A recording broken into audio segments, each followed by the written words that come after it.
পাহাড়ে বর্ষার মাস মানে ভাস্করের সিজন। এই সময় প্রত্যেক পাহাড়ি জনগোষ্ঠীর ঘরে ঘরে ভাস্করের তরকারি থাকবে। আর আমার বাসায় ব্যতিক্রম নয়। আজকে আমরা রান্না করেছি ভাস্করের সাথে মুরগির মাংস। আর আমার অনেক শুভাকাঙ্ক্ষী কমেন্ট বক্সে সবসময় কমেন্ট করে থাকেন মুরগির মাংসের সাথে কিভাবে ভাস্কর রান্না করা হয় রেসিপিটা শেয়ার করার জন্য। তো চলুন আজকে আপনাদেরকে রেসিপিটা শেয়ার করব। আমি ভাস্কর 2 কেজি আর 1 কেজি মতো মুরগির মাংস নিয়ে নিয়েছি। এরপর আমি ভাস্কর গুলো বাইরের সবুজ শক্ত অংশটুকু ফেলে দিয়ে ভিতরে নরম অংশ নিয়ে নিচ্ছি।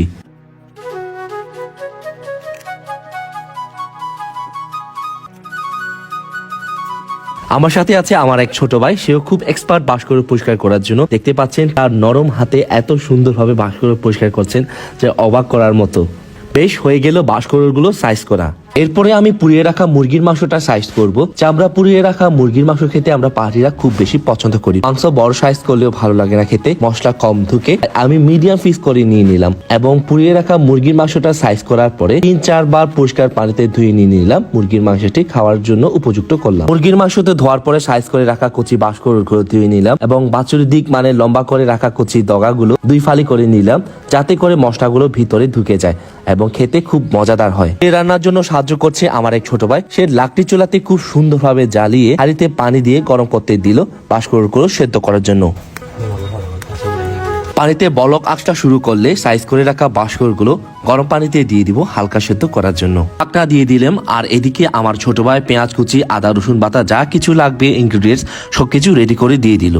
আর এদিকে হাঁড়িতে বসিয়ে রাখা ভাস্করগুলো মোটামুটি সেদ্ধ হয়েছে মনে হয়। সর্বোচ্চ 5 থেকে 6 মিনিট সেদ্ধ করার পরে এরপরে আমি পরিষ্কার পাত্রে তুলে নিয়ে নিলাম ভাস্করগুলো।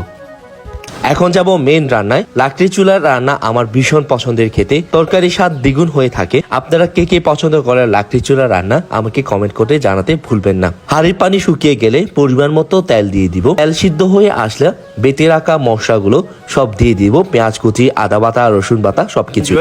আমি বেটে রাখা মশলাগুলো সবগুলো দিয়ে দিব। এটা হচ্ছে আদা রসুন বাটা, তারপরে মরিচ, হলুদ আর লবণ। কিছুক্ষণ মশলাটা ভাজিয়ে নিয়ে তেল উপরে উঠে আসলে মাংসটা দিয়ে দিব। এই যে দেখুন ভিউয়ার্স, আমার বেবেও এসেছে। আমি মাংসগুলো এখন দিয়ে দিব। লাড়ি দেবে বেবে খুবই এক্সপার্ট, আজকে আমাদেরকে সাহায্য করছে। মজাদার হবে আজকে মুরগির মাংস। মুরগির মাংসটা কিছুক্ষণ মশলার সাথে কষিয়ে নেওয়ার পরে লাল লঙ্কা আর মাংসের মশলা দিয়ে দিব যে একটু সুন্দর কালারের জন্য। তারপর ঢাকনা দিয়ে দিয়ে দমে কিছুক্ষণ রান্না করব মুরগির মাংসটা। গাইস দেখি কতটুকু রান্না হয়েছে মুরগির মাংসটা। এই যে দেখুন একদম সুন্দর একটা কালার চলে এসেছে আর অলরেডি বলটও এসেছে। দেখি আমি আর ঝোলটা শুকিয়ে গেলে তারপর আমি ভাস্করগুলো দিয়ে দিব। আগে মাংসটা খুব সুন্দরভাবে কষাই নিতে হবে। মুরগির মাংসটা অনেকক্ষণ কষানোর পরে এরপরে দিয়ে দিব হাফ সেদ্ধ করে রাখা ভাস্করগুলো এবং মাংসের সাথে খুব সুন্দরভাবে মিক্স করে দিয়ে দিব। আর খেয়াল রাখতে হবে ভাস্করগুলো যেহেতু হাফ সেদ্ধ করা যাতে ভেঙে না যায়। করেছি মুরগির মাংসের সাথে ভাস্কর, এই যে এত সুন্দর আর কালার এসেছে, খেতে খুবই ডেলিশিয়াস হবে।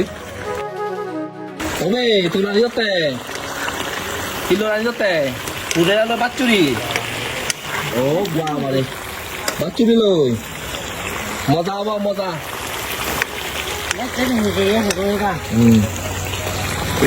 আমার মুরগির মাংসের সাথে ভাস্কর রান্না শেষ। এখন খাওয়া দাওয়া করতে যাব আমি। গাইস আমাদের রান্না করা শেষ। ও গরম গরম ভাস্করের সাথে মুরগির মাংস রান্না করা শেষ। কেমন হয়েছে আমাকে অবশ্যই জানাবেন, রেসিপিটা ট্রাই করবেন। ভাস্করল এই যে কত বড় ভাস্করল।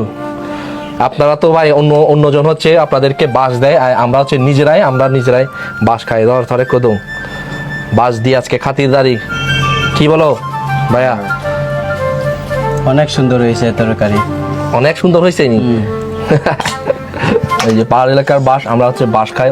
আপনাদের সবাইকে বাঁশের দাওয়াত রইল আর কি। দারুণ দাদা ভাস্কর অনিমেষেরও খুবই প্রিয়।